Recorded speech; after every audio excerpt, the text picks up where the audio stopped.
$3,500 for electricity? This is insane, Brian. We've been cutting back on everything to save money. Something's definitely wrong, I said, waving the bill in front of Brian's face, my voice trembling with frustration. He sighed, looking up from his phone just long enough to roll his eyes. You probably left the oven on. I told you not to bake every day. I clenched my fists. No, I make sure everything's turned off. There's something bigger going on here. I glanced out the kitchen window toward the old tool shed. It had been years since anyone had used it for anything but storage. Brian stood up, lazily stretching his arms. You're overreacting, Liv. It's just a bill. Just a bill? I snapped. We're wasting money we don't have, Brian. We need to figure this out. He shrugged and walked toward the living room, where the TV was blasting some reality show I never liked. I'll look into it tomorrow. Anger boiled inside me as I glared at him. Tomorrow? This can't wait. We need to check now. Brian flopped onto the couch, flipping channels without a care. Fine. I'll look at the breaker box later tonight, okay? Later. It was always later with him. I stormed out the back door and towards the tool shed, flashlight in hand. The chilly Ohio evening did nothing to cool my temper. Once at the shed, I jiggled the rusty lock open and scanned the interior. Cobwebs hung from the rafters, untouched tools littered the workbench, and the faint hum of electricity caught my ear. I followed the sound, shining the flashlight into dark corners, until I found a run of wires leading from the exterior wall. My heart pounded as I traced the wiring back outside. I needed answers, not more questions. By the time I got back inside, Brian was asleep on the couch, typical. I grabbed my coat and headed out to the breaker box next to the house. The wiring setup looked standard at first glance, but something was off. Closer inspection revealed a secondary line trailing from it, leading underground towards the tool shed. Brian, I hollered, but he didn't stir. Typical again. Frustrated, I stomped back inside and grabbed him by the arm. Come with me, now. What's your problem, Liv? He mumbled, rubbing his eyes. I dragged him outside, pointing at the wiring. Explain this. He stared at it, silent. I don't know. Maybe it's been like that forever. No, Brian, this isn't normal. I want to know what's going on in that tool shed. We trudged back to the shed in silence, the moonlight our only guide. With the flashlight scanning every nook, I felt like a detective on a crime scene. When we reached the shed, I flicked the lights on, and Brian looked genuinely bewildered. Come on, Liv, let's go back inside. We'll call an electrician tomorrow. Brian, stop delaying. We need to figure this out. I insisted, reaching for the plug that connected the tool shed to the main house. As I yanked it out, a sudden uproar of voices spilled into the quiet night. It wasn't just the hum of electricity. It was the TV inside the tool shed. We both froze. Brian's jaw tightened, and I could see panic flickering in his eyes. You've been watching TV in here? While we can't even afford our bills? I was beyond furious. But before Brian could answer, the shed door burst open, and there stood Paula, Brian's mother, her eyes wide with surprise. She marched past us, muttering something about her favorite show. Mom, what are you doing here? Brian asked, bewilderedly. Paula glanced back in a hurry to return to her program. Just catching up on my soaps. What's it to you? As she disappeared back into the shed, Brian avoided my gaze, shuffling his feet in the dirt. Brian, this bill isn't from some oven I left on. It's from your mother hiding out in the shed and watching TV every night. This isn't just carelessness. It's deceit, I said, shaking with anger. For the first time, Brian looked genuinely cornered, and in that moment I knew this was only the beginning. The next morning, the tension in the house was thick enough to cut with a knife. I found Brian in the kitchen, sipping his coffee and staring out the window. His silence was almost worse than the arguments. Brian, we need to talk about this, I said, my voice firm. He looked at me, his eyes tired and distant. What more is there to say, Liv? Mom's been watching TV in the shed. Big deal. I slammed my hand on the counter. It's a huge deal! We're struggling with bills because of this. You knew and didn't say anything. He sighed heavily. I didn't think it was such a problem. She's lonely since Dad passed. I shook my head in disbelief. Lonely or not, this isn't right. We need to discuss how to handle this situation. At that moment, Paula waltzed into the kitchen, her usual brisk self. Good morning, you two. Lovely weather today, isn't it? She said, completely ignoring the tension. I took a deep breath. Paula, we need to talk about the tool shed. Her eyes narrowed slightly. What's there to talk about? I looked at Brian, but he avoided my gaze. The electricity bill is through the roof because you're living in the shed, Paula. We can't afford this. She stiffened, her jaw set. Living in the shed? I'm simply enjoying some peace and quiet. Besides, I have nowhere else to go. Brian cleared his throat. Mom, we were thinking maybe you should move closer. There are a few places nearby we could look at. Paula's eyes widened. What? I can't just up and move. This is my home, too. No, Paula, it's our home. Brian and I took it over after my parents passed. You moving in without asking is affecting us, I said, trying to stay calm. Brian shifted uncomfortably. We need to find a solution, Mom, something that works for all of us. Paula crossed her arms, defiant. Do you expect me to just pack up and leave? Where do you want me to go? A long silence followed. Finally, I spoke. There's a small property down the road. It's close enough so we can help if needed, but gives everyone their space. Paula scoffed. And how am I supposed to afford that? I glanced at Brian, feeling the weight of the situation. We can help you sell your current place, use that money to buy something new nearby. Brian finally looked at his mother. It's the best solution, Mom. You'll have your own place, and Olivia and I can sort out our finances. The room fell silent again. Paula's face flushed with anger, but she didn't argue further. She turned abruptly and left the room, muttering under her breath. Brian and I stood there, the silence heavy between us. This isn't over, Brian. We need proper boundaries here, I said quietly. He nodded, looking deflated. I know, Liv. Let's take it one step at a time. I watched as he walked away, feeling a mixture of relief and dread. This was just the beginning of untangling the mess our lives had become. But for now, it was a step towards reclaiming some control. The days dragged on, and the tension in the house didn't get any better. Brian's work hours grew more erratic, and his late-night absences left me both suspicious and worried. One evening, I found myself pacing the living room, glancing at the clock. It was past midnight when I heard the sound of the bathroom door opening, a sound I'd grown used to but couldn't ignore. I walked up to the bathroom door, noticing the bathroom lights still on and toilet paper running low again. Something wasn't adding up. Curiosity getting the better of me, I stayed by the door, listening. There were strange mutterings inside, almost as if two voices were speaking. I knocked lightly. Brian? No answer came. I opened the door a crack, peeking in, but found nothing unusual. The room was empty. Confusion crept in, making me more determined to figure out what was happening under our roof. The following day, I spoke to Brian about his odd work hours. He was sliding on his jacket, ready to leave. Brian, why are you coming home so late these days? You never used to work these hours. He shrugged, not meeting my eyes. Just lots of projects at work, Liv. You know how it is. You don't even tell me when you're coming back. It's not just about work, is it? I pressed. His face hardened. You're being paranoid, Liv. I've got enough on my plate without you grilling me. Anger and hurt flashed through me. Paranoid? Do you think I haven't noticed the extra toilet paper being used? Someone is here when you're not, Brian. He turned away sharply. You're imagining things. Let's just drop it, okay? Later that night, I waited again, catching the same mysterious use of the bathroom. Determined to get to the bottom of it, I stayed up, pretending to sleep. At 2 a.m. I heard it, the distant, muffled sounds of conversation. Slowly, I crept out of bed and followed the noise towards the tool shed. Outside, a small glow of light peeked through the shed window. I approached quietly, peering in. There was Brian, not working, but lounging with his mother, Paula, Smiths, both engrossed in a late-night TV show. My heart sank as the pieces started to fit together. The next morning, I confronted Paula as she was making breakfast. Paula, we need to talk about what's going on in the tool shed at night. She looked at me, feigning innocence. What do you mean, dear? You and Brian. You spend late nights in there watching TV while he's supposed to be working. Our bills are soaring because of it, I said, my voice shaking with anger. Paula's eyes flashed with defiance. So what if we watch TV together? Brian needs a break from you constantly nagging him.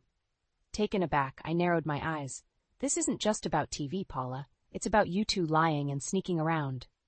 She smirked, leaning closer. Maybe if you weren't so uptight, Olivia, Brian wouldn't need an escape. I stood my ground, feeling the fire ignite within me. This stops now. No more using the tool shed. No more secrets. We can't keep doing this. Paula's expression changed, turning cold. "We'll see about that," she said quietly, but it was enough to know this fight was far from over. The reality of Brian's betrayal and Paula's influence bore down on me. I wasn't paranoid. I was in the middle of a deceitful game, and now I was determined to take control. The next morning, I sat at the kitchen table with the dreaded electricity bill in front of me. My hands shook as I dialed the number for the power company. After a few minutes of back and forth, I managed to schedule an inspection for the following day. When the inspector arrived, he was a middle-aged man with a kind face. "Ma'am, I'm here to check on the high electricity usage you've reported," he said, tipping his hat. "Thank you for coming.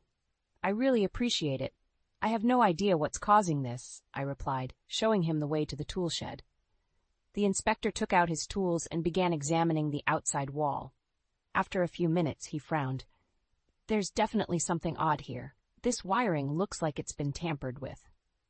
My heart pounded. "What do you mean?" He pointed to a section of the wall where wires ran towards the tool shed. "These wires aren't standard. It looks like something's drawing a lot of power from your main supply." I watched as he continued his inspection, shining a flashlight into the dimly lit interior of the shed. "There's definitely some unusual activity here," he confirmed. I felt a surge of anger and frustration. "Can you help me disconnect it?" "Of course, ma'am, I'll get this taken care of right away," he responded, rolling up his sleeves. Within an hour, the unauthorized wiring was removed, and the shed fell silent, finally disconnected from our power. I thanked the inspector, who reassured me that the situation would be rectified in our next bill cycle. That evening, Brian came home looking annoyed. "Why's the shed dark, Liv?" he asked, tossing his keys on the counter. I crossed my arms, staring him down. "Because I had the power disconnected. The inspector found suspicious wiring." His eyes flashed with anger. "You did what? You had no right." "No right? We're drowning in bills, Brian. That shed was draining our finances." I shot back. Before he could respond, Paula appeared in the doorway, her face a thundercloud. "What's this about the shed losing power? My TV's not working." I took a deep breath, preparing for the storm. "The inspector found unauthorized wiring. We can't afford this, Paula. It stops now." Paula's face turned red with fury. "You think you can control everything, don't you, Olivia? This is my son's home, too. You can't just decide these things." "It's not about control, Paula. It's about our family's well-being. If you won't respect that, I'll take steps to make sure it's enforced," I replied, my voice unwavering. Brian stepped in, raising his hands. "Everyone just calm down, all right? We'll figure this out." But Paula wasn't having it. She turned to Brian, eyes blazing. "Your wife is ruining everything, Brian. You need to put your foot down." "Mom, I've already told you we need to reduce our expenses," Brian said, but his voice lacked conviction. "You're just as much a part of this household," she hissed at me, ignoring her son's half-hearted protest. "I am, Paula, which is why this can't continue," I responded, my patience wearing thin. Paula scowled. "This isn't over, Olivia. Not by a long shot." As she stormed out of the room, I felt a mix of relief and dread. I had won this battle, but the war was far from over. And now, deep down, I knew the next steps would be the hardest. The following days were cold and silent. Brian avoided me more than usual, and Paula hardly left her room. In the evening, I decided enough was enough. I marched into the living room where Brian was mindlessly flipping channels. "Brian, we need to talk. Now," I said, standing in front of the TV. He sighed and turned off the TV. "All right, what is it?" "We can't keep living like this under a cloud of deceit and stress. We need to address the tool shed situation once and for all." "Come with me," I demanded, leading him outside. As we stepped into the chilly night, Brian followed reluctantly. I led him to the tool shed and opened the door. "Look at this, Brian. Look at what you've turned our home into." Brian stood at the entrance, his face shadowed. "I don't see the big deal, Liv. It's just a shed." "Just a shed? This just a shed has cost us thousands of dollars and driven a wedge between us," I barked, barely containing my frustration. Suddenly, I heard the sound of footsteps rushing toward us. Paula, her face twisted in anger, appeared in the doorway. "What are you two doing here?" Without waiting for Brian to answer, I turned to her. "Paula, we've had enough of this secrecy. I know you're using the shed every night. You need to explain yourself." Paula's eyes blazed. "You think you're so righteous, Olivia. You don't know the half of it." Brian stepped back, looking trapped between us. Mom, just tell her the truth. Paula sneered. Fine. I've been staying in the shed because Brian promised me I could. He knew how much I missed my own space after your father's death, Olivia. I turned to Brian, my voice ice cold. Is this true, Brian? You knew about this from the start? He hesitated before nodding. I didn't think it'd become such an issue. I felt a surge of betrayal. We've been drowning in bills while you two play house out here. This isn't just about space, Paula. It's about respect, decency, and honesty. Paula took a step closer, her voice low and menacing. Don't preach to me about honesty, Olivia. You've always tried to control everything, making Brian's life a living hell. I'm the one who keeps him sane. My anger flared. Sane? Lies and deceit are what you consider sanity? Without warning, Paula grabbed the unplugged power cord and shoved it toward me. You want honesty? How about you admit you've been driving a wedge between my son and me ever since we moved in? Brian finally spoke, his voice broken. Mom, that's enough. Olivia's right. We need to stop this. What's been happening isn't fair to anyone. Paula looked horrified, as if she couldn't believe her son was siding against her. How dare you, Brian? After everything I've sacrificed for you? Without even looking back, I turned and walked out of the shed. Their voices faded as my feet hit the gravel pathway back to the house. I stormed inside and collapsed on the couch, trembling with the weight of everything. Minutes later, Brian entered, his face pale. Liv, I'm sorry. I looked up at him, my eyes cold. Sorry isn't enough, Brian. This has gone on too long. I need you to make a choice. Either we fix this mess together, or I fix it alone. He swallowed hard, the decision heavy in the air. We'll fix it together, he finally said, but trust wouldn't be easily rebuilt. That night, while the house finally fell silent, I knew this was more than just a strained marriage. It was a battle for control, honesty, and survival, and I wasn't done fighting yet. The house was eerily quiet the next morning. Paula had retreated to her room, and Brian sat at the kitchen table, staring blankly at his coffee. I knew it was time to take matters into my own hands. I started searching the house, room by room, for any equipment or clues that hinted at further deceit. It wasn't long before I found a small, hidden camera tucked behind a picture frame in the living room. My heart raced. This wasn't just about the tool shed. This was about control and surveillance. I marched into the kitchen, holding the camera. Brian, what is this? He looked up, his eyes widening with shock. Liv, I swear, I didn't know about that. I slammed the camera on the table. More lies, Brian? How much of our life has been recorded? Paula stormed in, her face flushed with anger. I did that. I needed to keep an eye on things while you were busy being judgmental and controlling. I turned to her, fury in every word. Surveillance in my own home? How dare you? Paula squared her shoulders unfazed. I did what I had to do to protect my son. I took a step closer, my voice low but sharp. Protect him or control him? You've overstepped your bounds, Paula. This is unacceptable. Brian stood up, trying to mediate. Mom, this has gone too far. Olivia's right. You can't spy on us. Paula looked at Brian, betrayal in her eyes. After everything, you're turning against me? Brian's voice wavered. Mom, stop. This isn't helping anyone. We need to stop the lies and deception. It's tearing everything apart. Paula's eyes narrowed. You think you're better off without me? Do you really believe this woman cares about you? I took a deep breath, trying to stay calm. Brian is my husband, Paula. I care about him more than you know. But this isn't about care anymore. It's about trust, which you've destroyed. The room was thick with tension. Brian took a shaky breath. Mom, you should go. We need some space to fix things. Paula's face turned crimson. You're choosing her over me? After everything I've done for you? Brian's voice steadied. I'm choosing to save my marriage, Mom. You need to leave. Paula's eyes blazed with hatred as she looked at me. This isn't over, Olivia. You will regret this. As she stormed out of the house, Brian collapsed into a chair, his hands trembling. Liv, I'm so sorry. I never wanted it to come to this. I sat across from him, feeling a mixture of relief and sorrow. Brian, we need to rebuild our trust. I can't keep living like this, doubting everything. He nodded, looking defeated. I know. I'll do whatever it takes to make things right. That night, I combed through the house, removing every bit of surveillance equipment I could find. Each hidden camera and microphone felt like another betrayal peeled away. Though the storm had cleared some of the air, the damage was deep, Brian and I sat in the living room later, the silence now heavy with the weight of the truth. "Thank you for standing up to her, Brian," I said quietly. He looked at me, eyes filled with remorse. "I should have done it sooner, Liv. I'm sorry for everything." The days ahead would be hard, filled with the struggle to rebuild what had been broken. But for now, the house was ours again, without the shadow of deceit looming over us. We had a long way to go, but the first step had been taken. Together, we would face whatever came next. A week later, Paula stood on our porch, eyes red from crying. It was strange seeing her so vulnerable. "May I come in?" she asked, her voice shaky. I hesitated but nodded.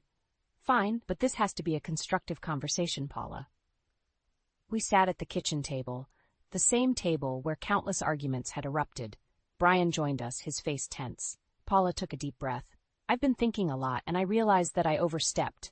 I didn't mean to cause all this pain. I just didn't want to feel alone." Brian reached out, touching his mother's hand. "Mom, we understand that, but spying on us and sneaking around wasn't the way to handle it." Paula's eyes filled with tears. "I know. I'm sorry, Olivia. I shouldn't have tried to come between you two. Can you forgive me?" I took a moment, letting the weight of her words sink in. "Paula, it's going to take time. Trust isn't something you rebuild overnight. But if you really mean it, we can try." She nodded, wiping her tears. "I mean it. I want things to be better. I want to be part of your lives, in a healthy way." I stood up, feeling the need to take control of the situation. "All right, let's start fresh, but there are conditions. First, no more staying in the toolshed." Paula quickly nodded. "Agreed. And secondly," I continued, "if you need somewhere to stay until you sell your place and find something nearby, you can stay with us. But we need clear boundaries." Brian looked relieved. "That sounds fair, Mom. We need to set things right." Paula smiled faintly, grappling with the emotions that had built up over months. "Thank you, both of you." Days turned into weeks, and the house felt more like a home. Paula was staying in the guest room temporarily, and our communication had improved, but the scars of betrayal were still healing. One evening, as we were having dinner, Paula spoke up. "I found a small place not too far from here. It's perfect for me. I'll be moving in next week." Brian and I looked at each other, a weight lifting from our shoulders. "That's great news, Mom," Brian said, his voice filled with genuine relief. Paula nodded, looking more at peace than I had ever seen her. "I hope this helps us move forward. I want to be a positive part of your lives." Later that night, Brian and I sat on the porch, watching the stars. "Liv, thank you for giving her another chance," he said quietly. I leaned against him. "It's not just about her, Brian. It's about us, too. We need to be strong together." He hugged me tightly. "We will be. From now on, things will be different." The process of healing wasn't easy. There were still moments of distrust and lingering resentments, but we were making progress. We talked more openly, shared our worries, and sought to understand each other's perspectives. As the weeks went by, Paula's new place became a sanctuary for her, and our home slowly regained its sense of safety and love. The drama that had overshadowed us so long began to fade, replaced by a newfound respect and understanding. Paula was still part of our lives, but with boundaries that respected everyone's space and needs. The house was filled with laughter and joy again, and we finally felt like a family on the mend, ready to face whatever came our way. In the end, we realized that forgiveness and trust weren't just handouts. They were earned through consistent actions and genuine intentions. And we were all committed to making things right, slowly but surely. Paula's moving day arrived quicker than expected. I watched from the porch as the movers packed the last of her belongings into the truck. It was a strange mix of relief and trepidation. Paula walked over, looking both hopeful and nervous. "Thank you for everything, Olivia. I mean it." I nodded. "It's a fresh start for all of us, Paula. Let's make the most of it." She hugged Brian tightly and then turned to me, offering a tentative embrace. I accepted it, feeling the tentative warmth. As the truck pulled away, I turned to Brian. "We need to change the locks and secure the house properly." He sighed but nodded in agreement. "You're right. We need to make sure this never happens again." That weekend, I called a locksmith and replaced all the locks, then moved Brian's belongings into a rental storage unit. He stood by, watching as I packed his things. "Liv, do we really need to do this?" he asked. pain in his eyes. I paused, looking at him. Brian, we need to separate for a while. We've both been through so much, we need time to heal. He swallowed hard, finally nodding. I understand. Whatever it takes to make things right. The next day, I handed him the keys to the storage unit. You can stay there until you find a place. We'll talk about the rest later. Brian moved his things without protest, leaving the house feeling both empty and free. The separation was hard, but necessary.